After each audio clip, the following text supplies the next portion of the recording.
আমি যখন নিজের মুখে স্বীকার করেছি আমি কখনো আর এই ধরনের ভিডিও করব না, যে ভিডিওগুলো আমি আগে করেছি বা করতাম। আপনারা তারপরেও কেন আমার আজে বাজে ভিডিওগুলো সামনে এনে তারপর আপনাদের এভাবে করে আপনাদের মানে রোস্ট, যেটাকে বলো রোস্ট ভিডিও, বা আপনারা পজিটিভলি বুঝাচ্ছেন, কিন্তু আমার আগের ভিডিওগুলো কেন সামনে এনে এভাবে নোংরামি করে তারপরে আমাকে মানে প্রকাশ করছেন যে আমি ভালো হয়ে গেছি। এটা আমি ভালো হয়ে গেছি সেই কথাটা কি আপনাদের এভাবে বলতে হয়? আমার পিছনের ভিডিওগুলো শো করে করে দেন তারপর আপনাদের বলতে হয় যে আমি ভালো হয়ে গেছি? আমার ভালো হয়ে যাওয়া ভিডিওগুলো নিয়েও তো আপনারা আমাকে নিয়ে ভিডিও করতে পারেন। কেন আমার পিছনে সেই নোংরা নোংরা ভিডিওগুলো, ফালতু ভিডিওগুলো, আজে বাজে ভিডিওগুলো, অশ্লীল ভিডিওগুলো কেন আমার সামনে বারবার আনতেছেন আপনারা?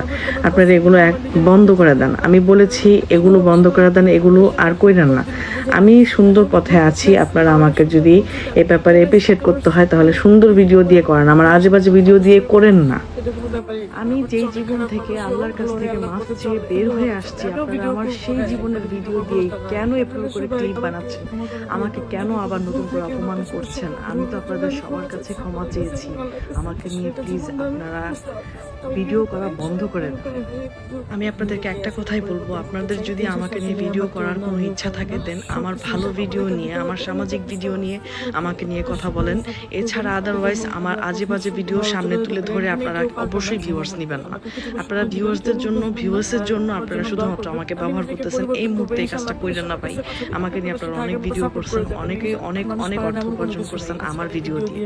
আর এই ভিডিওগুলো কিছুদিন আগে তিনি টমেটো ক্ষেতের মধ্যে গিয়ে তার এমন টমেটোগুলো দেখাচ্ছিল যেটা দেখার পর প্রত্যেকটা মানুষ তাকে সোশ্যাল মিডিয়ার মধ্যে ভাইরাল করে দেয়। তার একটি ফ্যান বেস দাঁড়িয়ে যায়, তিনি সোশ্যাল মিডিয়া থেকে মোটামুটি অনেক ফলোয়ার গেইন করেন। এখন ভিডিও আপলোড করলে লক্ষ লক্ষ মানুষ তাকে দেখে, কারণ তার শরীরটা বিকৃতভাবে মানুষের সামনে প্রকাশ ঘটাচ্ছিল এই মেয়ে। সেই সকল ভিডিওগুলো এখন আমি আপনাদের সামনে তুলে ধরছি। যেহেতু একজন মানুষ ভালো হয়ে গেছে সেহেতু তার মন্দ জিনিসগুলো এখন আর তুলে ধরা ঠিক হবে না। দেখেন, মহান আল্লাহ তাআলা কখন কার উপরে হেদায়েত নাযিল করে সেটা আমরা কেউ বলতে পারি না। আজকে আপুটির উপরে আল্লাহ তাআলা হেদায়েত নাযিল করেছে। উনি ওনার ভুলটা বুঝতে পারছে যে এইটা আসলে জীবন না, আমাদের জন্য পরকালও রয়েছে, যে পরকালে গিয়ে হিসাব দিব কিভাবে। হয়তো একটা সময় আপুর মিলিয়ন মিলিয়ন ভিউজ হয়েছে কারণ তিনি অশ্লীল ভিডিও বানায়, তার সেগুলো কিন্তু মানুষ এখন দেখে। আজকে হয়তো বা তিনি ভালো হয়ে গেছে যার কারণে কেউ তার ভিডিওগুলো আর দেখবে। তবে কেউ তার ভিডিও দেখুক আর না দেখুক, মহান আল্লাহ তাআলা কিন্তু সবকিছুই দেখছেন। যে একজন মানুষ খারাপ পথ ছেড়ে ভালো হয়ে গেছে, এখন তাকে সবাই সাপোর্ট করা প্রয়োজন। তবে মানুষ তাকে এখন সাপোর্ট করবে না। তিনি যদি সারা দিন ইসলামিক মেসেজ দিতে থাকে সেগুলো আপনারা কেউ দেখবেন। আপনারা তো অশ্লীলটাই চান, আবার দিন শেষে গিয়ে বলেন ভাই ওই লোকটা অশ্লীলতা ছড়ায়, আমি ওকে দেখতে পারি না, আমি ওকে সহ্য করতে পারি না, ও আসলে খারাপ। আসলে ভাই ওর চাইতে বেশি খারাপ আপনি নিজে। যদি আপনি সেই অশ্লীল ভিডিওগুলো না দেখতেন তাহলে এই সকল মানুষগুলো অশ্লীল ভিডিও কখনোই করতো না। আপনি দোষ করে দোষটা অন্য মানুষের উপর চাপাই দিচ্ছেন। আজকে থেকে যদি আপনি একজন ভালো মানুষ হয়ে থাকেন তাহলে যে সকল মানুষগুলো এইভাবে ভালো হয়ে যাচ্ছে, দিনের পথে ফিরে আসছে, এদেরকে সাপোর্ট করবেন। তাহলেই দেখবেন কি সমাজ থেকে অশ্লীলতা উঠে গিয়েছে, সবাই ইসলামের পথে ফিরে আসছে। যদি অশ্লীলতার বিকৃত প্রকাশ ঘটিয়ে ফ্যান ফলোয়ার পাওয়া যায়, টাকা কামানো যায়, তাহলে তো মানুষ ওই কাজটাই করবে। কারণ মানুষ এখন ভাইরাল হতে চায়, ভাইরাল হওয়ার জন্য যা খুশি তাই করছে। আমার আর কিছু বলার নাই। আজকের ভিডিওটি আমার কাছে অনেক ভালো লেগেছে, যার কারণে আপনাদের প্রত্যেককে বলবো ভিডিওটি শেয়ার করে দেন। আপনার একটি শেয়ারের কারণে